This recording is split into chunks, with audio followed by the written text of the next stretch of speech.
Good afternoon, Colorado. Welcome to a Tuesday edition of What's for Lunch. I'm your host, Larry Hers. Today in studio, I have Mike from Biscuits at Mike's. Yay! There you go. That's the energy we're talking about here. So before we get going, I got a little sponsor I got to talk about. We have a sponsor now that allows us to do this show for free. And it's called Grip Places. It's an exciting new app available on Google or Apple. And what it does is it matches the vibe you're looking for when you go out to eat. They put cameras in the restaurants. And so if you're like looking for something romantic, you can go look. Be like, oh, that's exactly what I'm looking for. Instead of relying, I keep messing that word up, right? Relying on the Google or Yelp star system where you really can't tell if that's the vibe you're looking for. So Grip Places, check them out. Give me a little history of you and your food truck. So we started the food truck last year in June. So we're just barely a year, maybe 2 weeks into it. Okay. We started right in the middle of the pandemic, which I think actually may have helped us a little bit because it allowed us to kind of corner the breakfast market, which was what I was really after. I love cooking breakfast.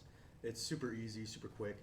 People haven't had a chance to have a bad day yet, so most of my customers I honestly feel like I've got some of the best customers out there. I haven't had any bad customers out in a year. And so that was always kind of my goal. I like to be in and out and kind of just get my breakfast and get my work out of the way. My big thing with this was really keeping it simple. There's a lot of trucks that you see that kind of swing for the fences in a lot of their food and really try to go super complex and show off all of their talents. For me, simple food is the best food. Nothing overly complex. 5 ingredients in the biscuit. Super easy. What made you go for biscuits? There's not a lot out here, and one of my favorite things in the world is this right here. It's a mixed berry sausage biscuit, and if you're craving that, you're not going to be able to find it. And once I got bitten by the bug, Did you eat this somewhere else? You invented that? No, I ate that somewhere else. Okay. There's in North Carolina, South Carolina, there's a lot of really big biscuit places that'll do just fried chicken biscuits, really quick and easy. But they also do sometimes biscuits of the day. Okay. And so once I had the chance to try that, that was it. I knew what I had to do. And so for me, that is what gives me a lot of the variety. With my simplicity, is that I can add a biscuit of the day every day, so that people can mix it up. Ideally, you can come to my truck, once a week and never get the same biscuit twice in the whole year. How'd you learn how to make biscuits? From a nice southern gentleman out actually in Denver. He taught me everything I needed to know. It's super simple. A lot of people will put more work into it than they have to. It's just really easy to have going. What are the ingredients of a good biscuit? Literally, it is just flour, butter, buttermilk, salt, baking powder. Yeah. That's it. No yogurt, nothing crazy. Very simple. Let's start talking about all these different ones you got here. I'm going to put it over here on the close-up camera. Good there? Good. This guy here. So that guy there is actually named after one of my customers.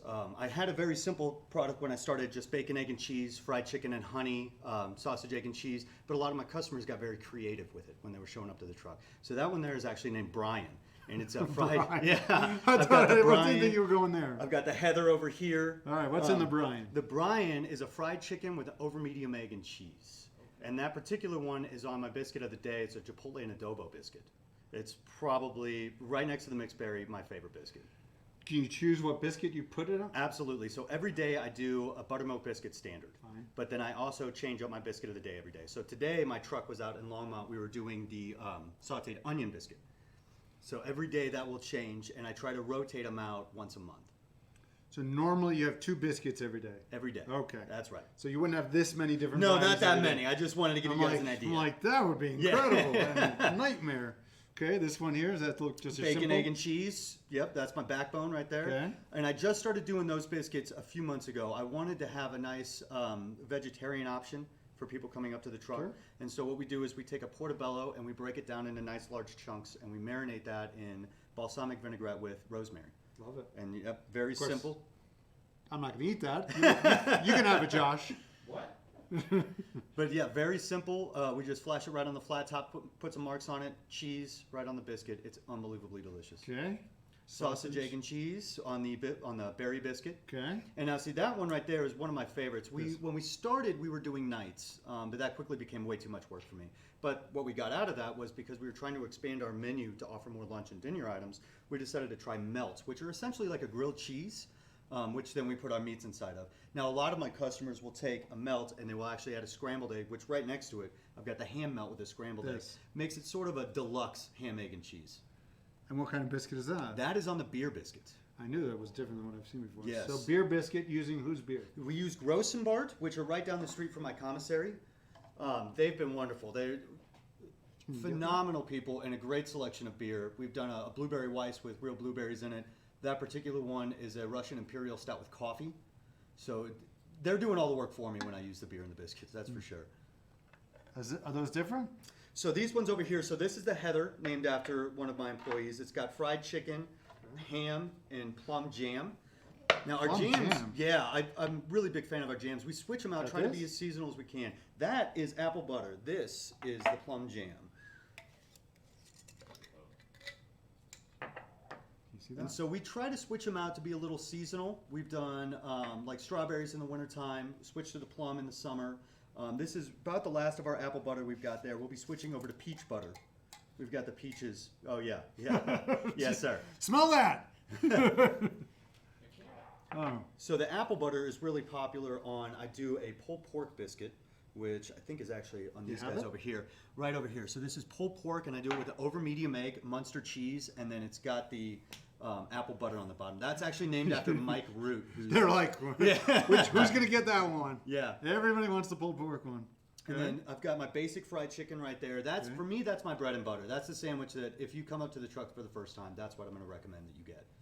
Yeah, look at that chicken. Looks amazing. Yeah. Okay, and then Alex Portobello again. Yeah, that's a portobello melt. So I named that one after Graham. It's got honey, portobello. Yeah, there we go. Great Grahams think alike. So I've got portobello, honey, over medium egg, and then Munster cheese on that one as well. You see that, Josh? Yeah, Good. of course. Drooling. Okay, but wait, there's more. But wait, there's more. So we also do dog biscuits. When the virus first started coming out, it was kind of difficult as a food truck to find a good place to sell, to find people that were still out and open. So what we did was we ended up going to a lot of parks right in town. Longmont has a ton of parks, and there were a lot of people still very comfortable walking their dogs and doing that sort of thing. So I started making the dog biscuits to bribe the dogs to come up to the truck in the hopes that I could get people to try the biscuits. And the dog biscuits have taken off so much that we end up doing dog toys now. We've got Billy the Bitten Biscuit over there. And it is skyrocketed. We actually do different Billies depending on when they're made. So that's our 4th of July Billy right there.